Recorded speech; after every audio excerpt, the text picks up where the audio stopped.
नमस्कार, उत्तराखंड समाचार में आपका स्वागत है। मैं रविंद्र सिंह। सबसे पहले मुख्य समाचार। आज देश भर में धूमधाम से मनाया जा रहा दुर्गाष्टमी व रामनवमी का त्योहार। घरों में किया जा रहा कन्या पूजन। मुख्यमंत्री ने मां भगवती से की प्रदेशवासियों के कल्याण की कामना।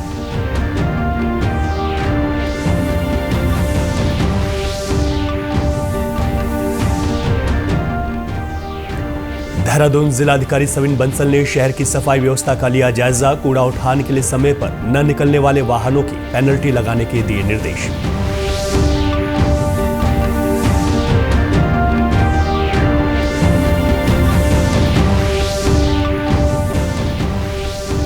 और उधम सिंह नगर और उत्तरकाशी की जनता को बेहतर इलाज के लिए नहीं लगानी होगी महानगरों की दौड़। सितारगंज सीएससी बना उप जिला चिकित्सालय। मोरी को सामुदायिक स्वास्थ्य केंद्र का दर्जा।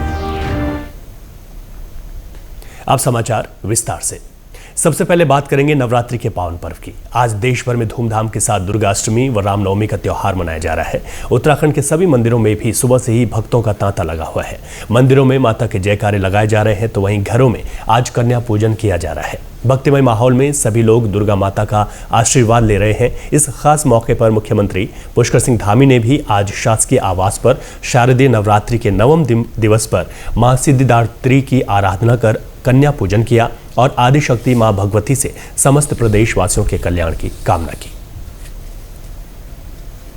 खबर देहरादून से है, जहां जिलाधिकारी सविन बंसल ने शहर की सफाई व्यवस्था का स्थलीय निरीक्षण किया। इस दौरान घंटाघर से सर्वे चौक, सहस्त्रधारा रोड, भगत सिंह कॉलोनी, माता मंदिर रोड और कारगिल चौक का निरीक्षण किया गया।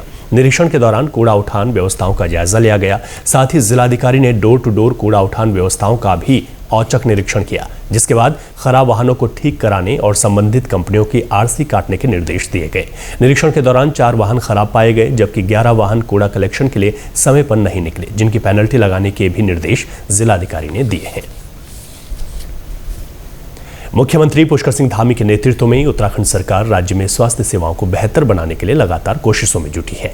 इसी कड़ी में उधम सिंह नगर के सितारगंज में स्थित सामुदायिक स्वास्थ्य केंद्र को उप जिला चिकित्सालय और उत्तरकाशी जिले के मोरी में स्थित प्राथमिक स्वास्थ्य केंद्र को सामुदायिक स्वास्थ्य केंद्र में उच्चीकृत कर दिया गया है। अब दोनों अस्पतालों में चिकित्सा सुविधाओं के साथ डॉक्टरों की तैनाती होने से क्षेत्रवासियों को बेहतर इलाज के लिए महानगरों की दौड़ नहीं लगानी पड़ेगी। क्षेत्रीय जनता ने इसके लिए मुख्यमंत्री पुष्कर सिंह धामी और स्वास्थ्य मंत्री डॉक्टर धन सिंह रावत का आभार जताया है। स्वास्थ्य सचिव डॉक्टर आर राजेश कुमार के अनुसार सितारगंज के 30 शैय्यायुक्त सामुदायिक स्वास्थ्य केंद्र को 90 शैय्यायुक्त उप जिला चिकित्सालय में उच्चीकृत किया गया है। अस्पताल के संचालन के लिए मुख्य चिकित्सा अधीक्षक समेत कुल 65 पदों की स्वीकृति दी गई है, जबकि उत्तरकाशी में मोरी के प्राथमिक स्वास्थ्य केंद्र को सामुदायिक स्वास्थ्य केंद्र का दर्जा दिया गया है। अस्पताल के संचालन के लिए 37 पदों की स्वीकृति दी गई है। यहां रुकेंगे एक छोटे से ब्रेक के लिए। आप बने रहिए हमारे साथ।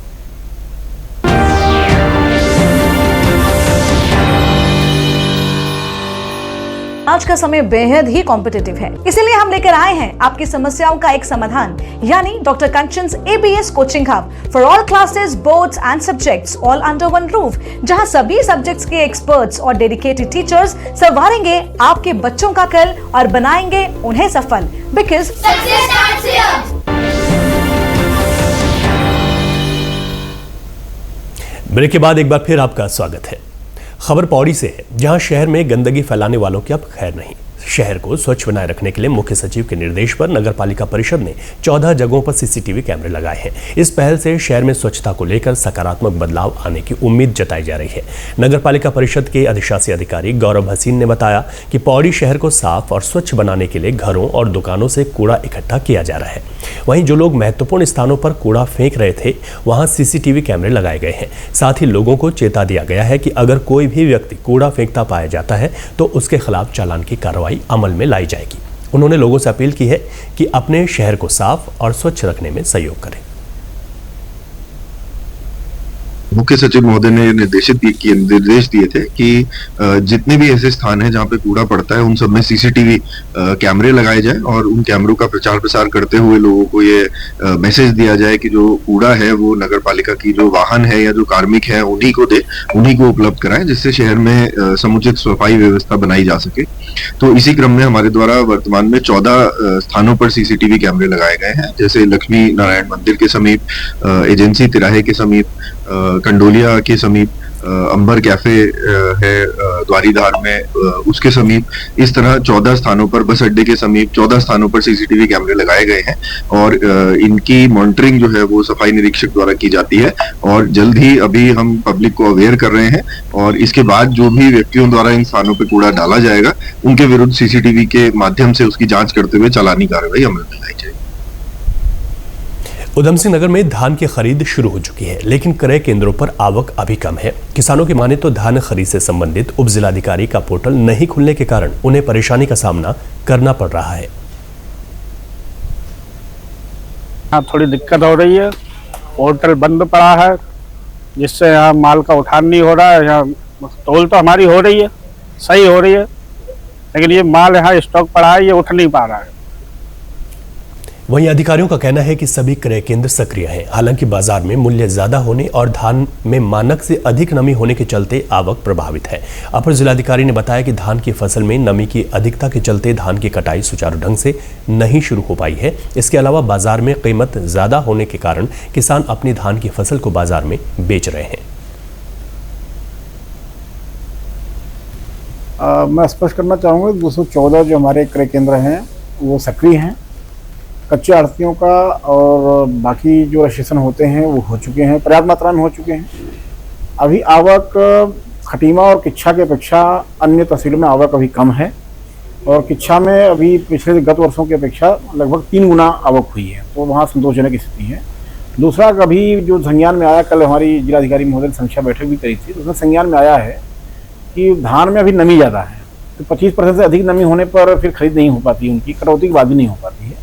तो धान में नमी होने से अभी किसान या तो उसको सुखा रहे हैं या काटने का इंतजार कर रहे हैं और कुछ ऐसा भी तथ्य संज्ञान में आया है कि मार्केट में भी रेट उनको अच्छा मिल रहा है, तो कुछ किसान वहाँ भी चले गए हैं। तो कई कारण हैं जिससे आवक कम हुई है, लेकिन क्योंकि हमारे केंद्र सक्रिय हैं और अभी धान की बड़ी पैमाने पर फसल खड़ी हुई है, तो निश्चित तौर पर उसको पकने का इंतजार किया जा रहा होगा। तो मुझे लगता है कि अब अगले 1 हफ्ते के अंदर धान क्रय की हमारी सीमा बढ़ जाएगी। उत्तरकाशी को प्लास्टिक मुक्त बनाने के लिए स्वयं सहायता समूह ने एक अभिनव पहल की है। गांव-गांव में स्वयं सहायता समूह द्वारा कागज के लिफाफे तैयार किए जा रहे हैं। इसके साथ ही प्लास्टिक बैग इस्तेमाल न करने का संकल्प भी लिया जा रहा है। इस अभियान की शुरुआत विकासखंड नौगांव से की गई। मुख्य विकास अधिकारी एसएल सेमवाल के आह्वान पर ग्रामोद्योग परियोजना के अंतर्गत महिलाओं को कागज के लिफाफे तैयार कराना सिखाया जा रहा है ताकि पॉलीथीन से छुटकारा पाया जा सके। ग्रामोद्योग परियोजना प्रबंधक कपिल उपाध्याय की माने तो 32,000 परिवार समूह से जुड़े हैं जो लोगों को कागज के लिफाफे इस्तेमाल करने के लिए प्रेरित कर रहे हैं। हम समूह की महिलाओं को कागज़ के लिफाफे बनाना सिखा रहे हैं। सबसे पहले हमने खुद से बनाया है। तो हमारे पास बहुत सारे वेस्ट कागज़ होते हैं जो हमारे घर पे पड़े हुए होते हैं, अखबार आते हैं डेली, तो मतलब वो ऐसे ढेर के ढेर पड़े रहते हैं। तो हमने क्या सोचा कि हम उससे उनको लिफाफे बनाए सिखाएं ताकि जो पॉलीथीन है वो कम हो सके और हमारा पर्यावरण कम प्रदूषित हो सके। यहाँ पर जो हमारी महिलाओं द्वारा एक अनुभव पहल स्टार्ट करी गई है, जिसमें कि जो बाजार में पॉलीथीन बैग हैं उनको बाजार से हटाना और उसके स्थान पर कागज़ के बने अखबारों से बने लिफाफों को तैयार कर आसपास के दुकानदारों में ये दिए जा रहे हैं ताकि पॉलीथीन को बिल्कुल ख़त्म किया जा सके या कम किया जा सके। इसी के साथ साथ जो मैसेज इनको दिया है वो हमारी 32,000 जो महिला परिवार हमारे समूह में जुड़ी हुई हैं उनके साथ में इस प्रकार का संदेश यहाँ पे दिया जा रहा है कि कम से कम पॉलीथीन का उपयोग किया जाए और इसमें जो स्वच्छता और जो हमारे पर्यावरण के रखरखाव के लिए एक पूरी व्यवस्था बनाई जाए, क्योंकि महिलाओं द्वारा जो अपनी बातों को रखा जाता है वो बड़ी गंभीरता से रखा जाता है और बहुत तेज़ी से इस तरीके का मैसेज यहाँ पे जाता है। तो इसमें जो हमारे समूह से जुड़ी हुई जो महिलाएं हैं उन्होंने एक प्रयास यहाँ पे किया है कि वो घर घर में अपने कागज से बने लिफाफे तैयार कर रही हैं। चंपावत जिले के पांडवकालीन घटोत्कच मंदिर में 5 दिवसीय घटोत्कच महोत्सव का आगाज हो गया है। महोत्सव का शुभारंभ जिला पंचायत अध्यक्ष ज्योति राय द्वारा किया गया। शुभारंभ के मौके पर सांस्कृतिक कार्यक्रम, भव्य झांकी व कलश यात्रा भी निकाली गई।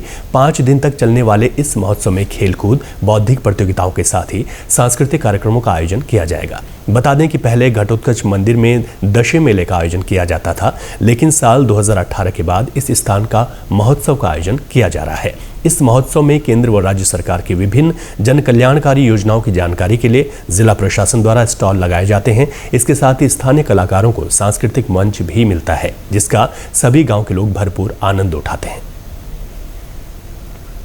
दशहरा पर्व के मद्देनजर राजधानी देहरादून में अग्निशमन विभाग ने अपनी पूरी तैयारी कर ली है। अग्निशमन अधिकारी सुरेश चंद्र रवि ने बताया कि प्रशासन की अनुमति के बिना कहीं भी रावण के पुतले का दहन नहीं होता है। उन्होंने कहा कि जहां जहां पर इस तरह के आयोजन होते हैं उसके लिए जिलाधिकारी और सिटी मजिस्ट्रेट से अनुमति मिलने के बाद ही वहां पर रावण के पुतले का दहन किया जाता है। अग्निशमन अधिकारी के मुताबिक जहां जहां भी ज्यादा भीड़ भाड़ की संभावना होती है वहां पहले से ही फायर टेंडरों को नियुक्त किया जाता है। अभी हमारे पास 2 या 3 जगह की एप्लीकेशन आई, अभी यहाँ से उनका सैंक्शन गई नहीं है। जैसे ही सैंक्शन जाएगी वैसे ही बता दिया जाएगा। बाकी ऐसा मेरे जैसा पूर्व की भांति हुआ कि 6-7 जगह हमारे मोटर फायर इंजन शहर के अंदर जाते हैं। इसी के साथ अभी तक के समाचार समाप्त हुए। दूरदर्शन समाचारों से जुड़े रहें। मिलते हैं फिर शाम 5 बजे के बुलेटिन में। नमस्कार।